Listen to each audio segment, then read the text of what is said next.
Hiya, hiya, it's Joey Reynolds Rap from my porch in Florida, the home of Mar-a-Lago or Lago Mar. I think I mentioned to you before that I lived in Lago Mar. That's where I lived. I lived there in Plantation, Florida for a number of years when I was on WSHE and Channel 10 in Miami. And they call it Lago Mar. It's been around for years. Now the other one is Mar-a-Lago. And Mago, screw yourself is what we used to say in Jersey. But you know, we have a different kind of a world now with Lago Mar and Mar-a-Lago, and it's upside down and it's backwards and it's twisted. And wouldn't you not want to be on the staff at Mar-a-Lago? You wouldn't want to be there when Trump gets home and starts talking about who blew the whistle. That's the fun of it all. See, a lie is the reason for the truth. You realize the truth when there's a lie. That's how you find it out. Isn't that interesting? Well, I think it is. Interesting to me, but then too, I'm probably just lying about it. But you know, when he comes home, when Trump comes home, when the master comes home to the house, and he lines up everybody and asks them, "All right, who squealed?" That's got to be quite a meeting. that's that's got to be something that I wouldn't want to be the chef. Maybe if the chef is accused, I wouldn't want to be eating his food. But you know, this is the world of politics right now. Politics, all babies, all children. They're predisposed adolescents, grown up mentally predisposed because they're not there yet.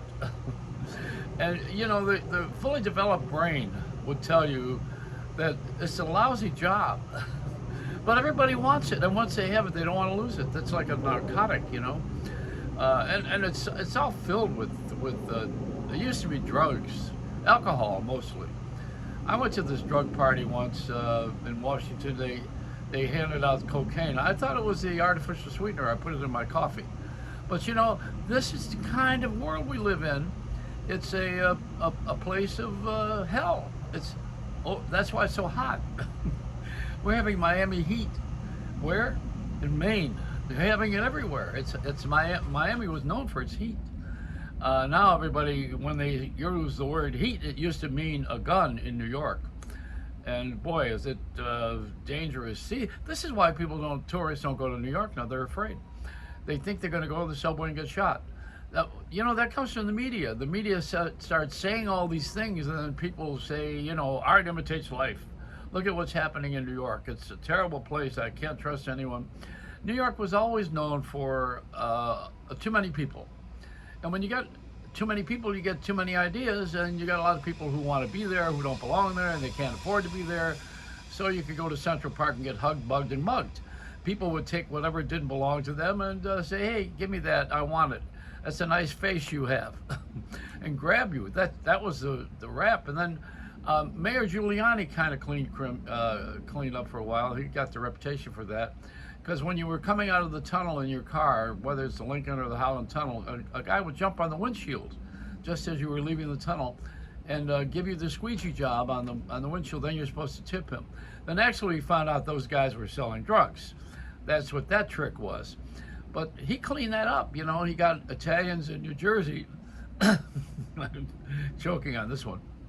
He got Italians in New Jersey, which is the capital of New York. He got Italians in New Jersey to squeal on the New York Italians.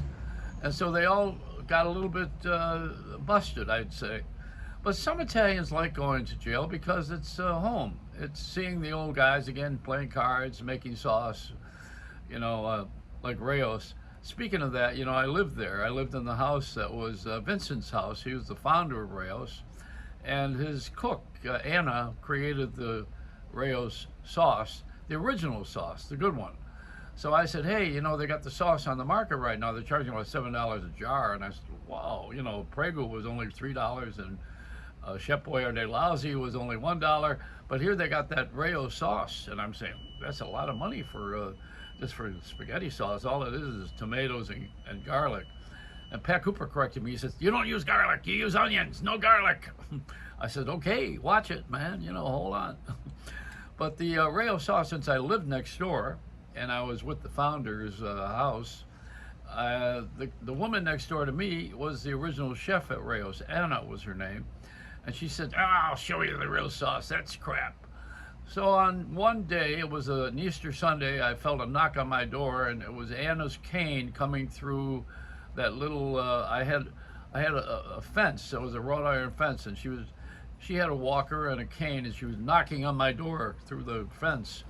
So I came out, she says, I got something for you. Happy Easter. I went in the house, and she had made the sauce. So I know how to make that sauce now. I have the secret recipe. And mine is redder than the Rayo sauce.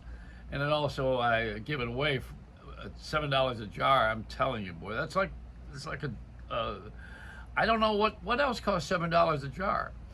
There isn't anything that's that expensive by weight. It's like gold, you know. But I make it, and I'll give it to you freely, you know. That and my cheesecake, which is the Joey Reynolds cheesecake. I'm like Paul Newman. I'm doing better at the food than I am in my profession, which is to be on the radio and television, you know.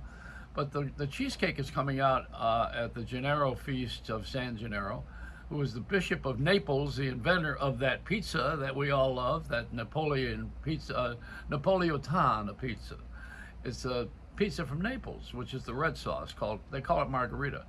So that's going to be at the San Gennaro Feast on September 15th this year. It's about, I think it's a week or 10 days, and I'm going to be sharing one of those love booths with the Oliva people who have the cannolis and lots of other stuff. And I'm going to be presenting the Joey Reynolds cheesecake, which is going to replace apple pie because we're more all-American. How so? All right, I'll tell you how so. The key limes are from Florida. The graham is from Iowa. The cheese is from Wisconsin. The cinnamon is from Ohio. So what do we got here? We got all American. It's all American products. And the sugar, the Everglades has the sugar, you know. Crystal, the little crystal is the same sugar that you get everywhere else in the world, except it's in the Everglades in Florida. And they don't have as much of it as Cuba. But you know, we have different things in that cake, and the cheesecake is all American, more all American than apple pie. And they sell that apple pie in Julian, California, where my daughter lives.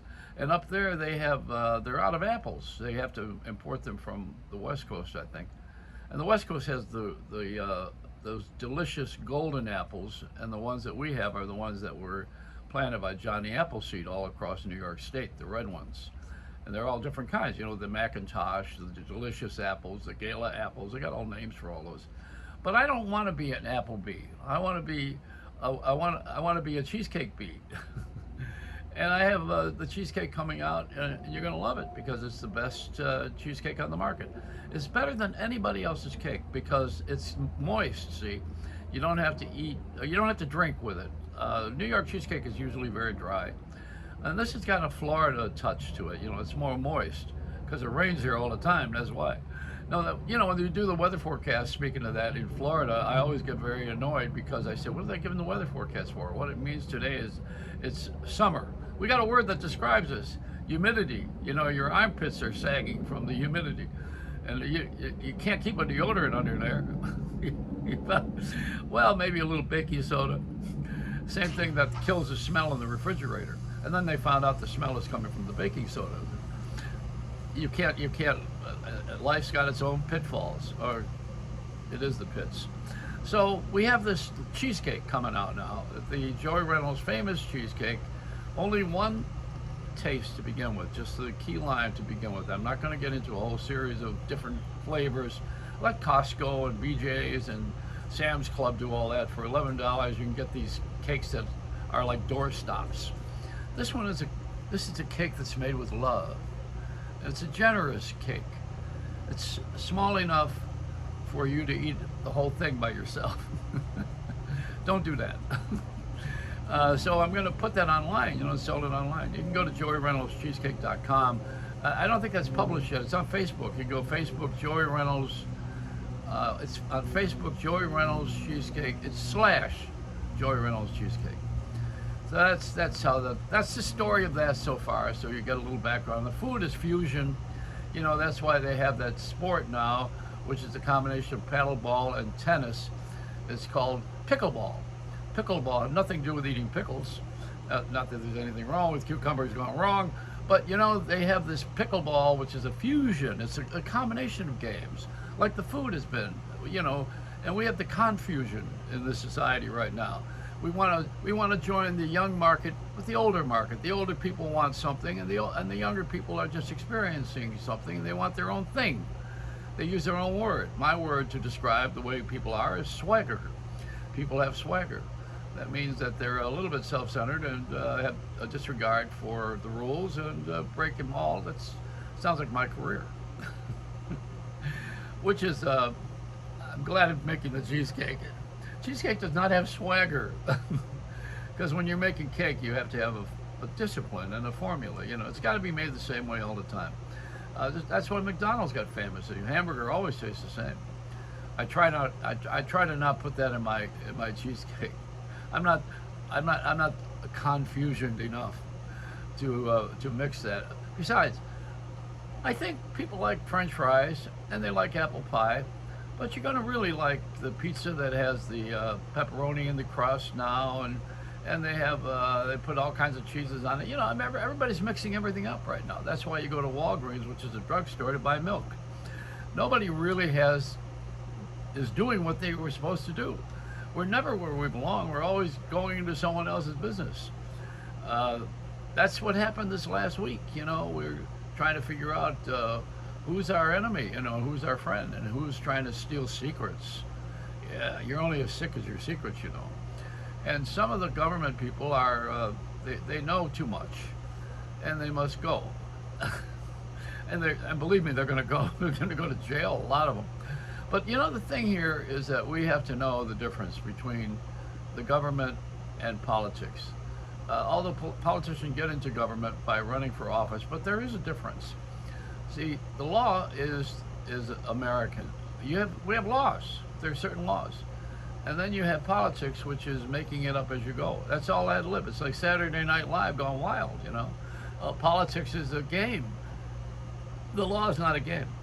It can be if you're Morgan and Morgan, and Klein and Klein, and Reynolds and Reynolds. Does everybody have their son involved in this thing? I don't know. Everybody's got their kids. Why don't they have a son and a daughter combination? Because then the daughter's changed her name. She married someone. Maybe we're going to come to the time when women won't change their name. My daughter hasn't changed her last name. She keeps mine. She didn't like her husband. That's why. She didn't trust him. So when he went with his own name anyway. And then she got another guy. I don't think she's using his name either. Come to think of it, you know, we have a nameless. No, people do call us certain things. We have been using names. I don't know that I want to use some of them. What was the thing that I was thinking about with that? There was a. Oh yeah. Oh well, I can't tell you about it. I have so many thoughts in my head, and I was thinking, maybe I better not say that. You know, I do have a little discipline, not a lot, but you know, I have a boundary, but not a border. I'm borderless, but I have boundaries. You know, I don't want to kill anybody's game necessarily. Just maybe the one in politics needs a little prick. They got enough of them. So it's a Reynolds Wrap